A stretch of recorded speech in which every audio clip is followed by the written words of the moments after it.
역대상 7장 1절에서 8장 40절까지 말씀을 살펴보도록 하겠습니다.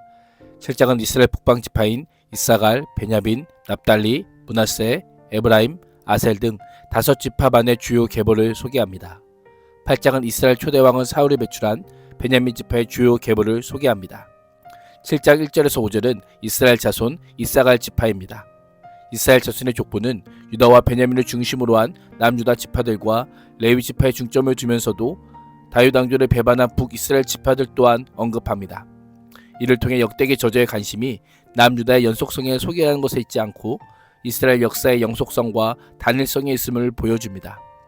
야곱은 유순하고 게으른 이사갈에게 다른 형제들의 활발한 특질과는 달리 철저히 순종하는 자로서 지내게 될 것을 예언하였습니다. 농업을 위주로 하는 자로서 건강한 체력을 소유하게 될 것을 예언하였던 것입니다. 이사갈 지파는 야곱의 예언대로 대대로 용감한 용사였고 번성했습니다.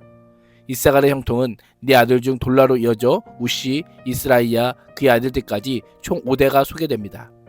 그들은 모두 지도자요 용사였습니다. 돌라 가문의 용사는 다윗 당시 22,600명, 이스라이야 가문은 36,000명, 이사갈의 모든 종족은 87,000명이었습니다. 이사갈은 북이스라엘 지파로 하나님께 불순종하여 심판받아 아수르에게 멸망당하였습니다. 그러나 이들은 하나님의 징계를 받아 포로로 잡혀간 후에도 회개하며 선민으로서 정체성을 지키며 하나님께 돌아왔습니다. 하나님께서는 그러한 이사갈 지파를 기억하시고 세심하게 살피시고 세워주셨습니다.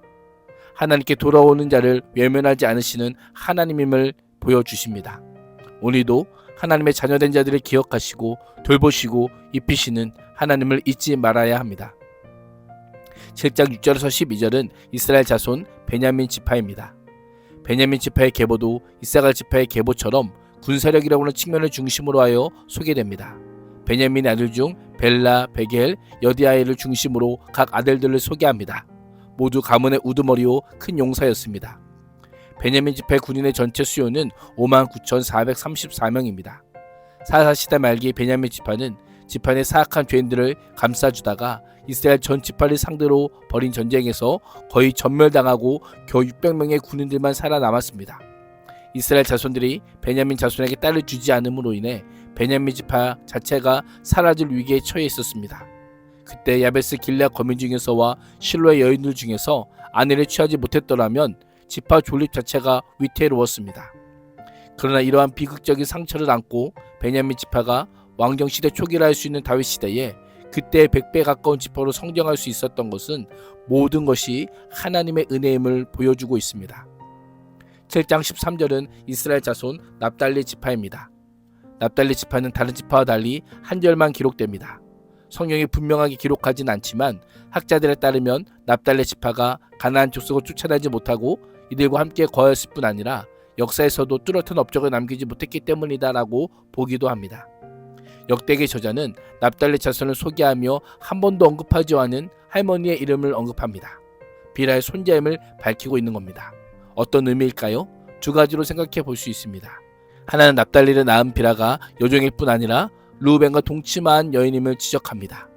다른 하나는 비라가 낳은 또 다른 자녀, 즉 그의 형제 단의 후손들이 족보에 생략되어 있음을 간접적으로 상기시킵니다. 저자가 단 지파가 생략된 것을 드러내는 것은 우상 숭배에 대한 하나님의 심판의 엄밀성을 보여주기 위함일 수 있습니다. 7장 14절에서 19절은 이스라엘 자손 므낫세 반지파입니다. 가나안 정복 당시 므낫세 지파는 둘로 나눠져 반지파는 요단 서편 사마리아 지역을 차지하고 다른 반지파는 요단 동편 골란고원 지역을 차지했습니다. 여기서는 요단 서편 지역을 차지한 지파를 가리킵니다. 족보는 므낫세 첩 아람 여인이 낳은 장자 마길과 손자 길앗 위주로 약 5대의 명단을 소개합니다. 역대기 저자는 슬로브앗과 그의 딸들에 대해 강조합니다. 슬로브앗에게는 그의 들을 이을 후사가 없었고 딸만 5명이었습니다. 남자들에게는 상속이 이루어졌던 당시 제도에 따라 조상들로부터 물려받은 유업을 잃어버릴 위기에 봉착하자 슬로브앗의 딸들은 여호수아에게 나아가 하나님으로부터 허락받은 분깃을 요구하였고 여호수아는 그들에게 분깃을 배정하여 주었습니다.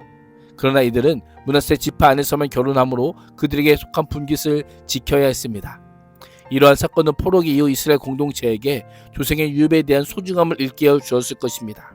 또한 이스라엘 정체성의 심각한 문제를 야기하는 이방인들과의 연원 문제에 대한 기감이 되었을 것입니다. 7장 20절에서 29절은 이스라엘 자손 에브라임 지파입니다. 에브라임의 두 아들이 가드 사람의 가축을 탈취하려다가 죽음을 당해 여러 날 슬퍼하자 그 친척들이 찾아와 그를 위로하였습니다.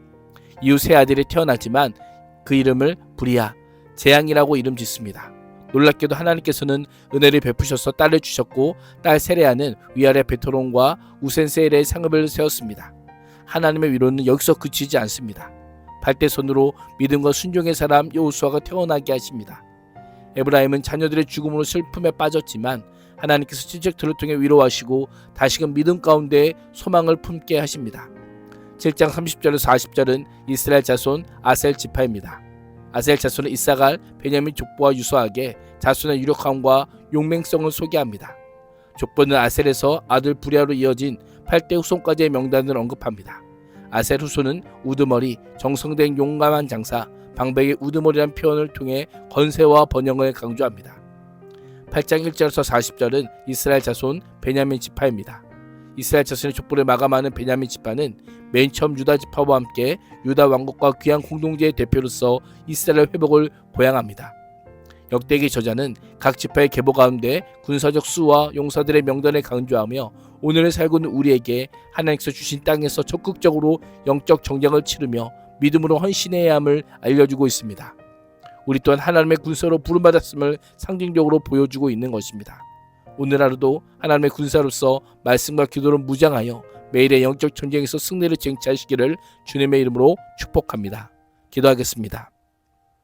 하나님, 과거의 실패를 돌아보며 오늘의 참된 신앙을 회복하며 매일의 영적인 전쟁에서 승리하는 자로 살게 하여 주옵소서. 예수님의 이름으로 기도합니다. 아멘.